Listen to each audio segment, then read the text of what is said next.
Thank you, Mr. President. I rise today in support of this bill. I'm going to tell you why. I'm going to quote Chairman Allen Powell. We have, not just us, but our citizens have lost faith in this system. The system is not, as my good friend from the 29th always states, we should not be policing for a profit.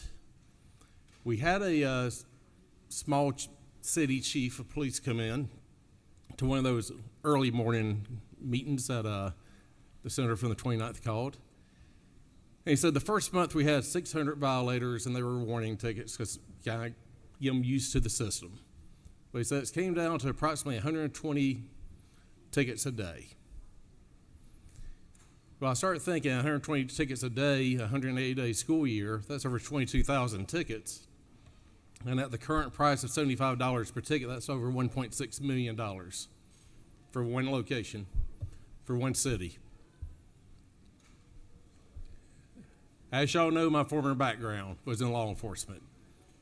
I was a sergeant over a motorcycle division. When my shift worked, we had 5 motor officers. We went to different school zones.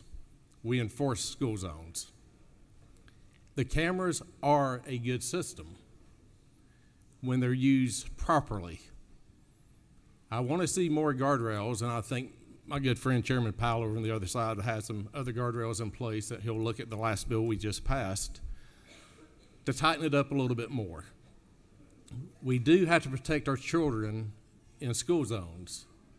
I would like to see some of the money go to maybe crossing guards, to help hire crossing guards, make sure the kids get across the street. What I don't want to see is this being used for, again, policing for profit. We can bring this together, but we have lost faith in a system.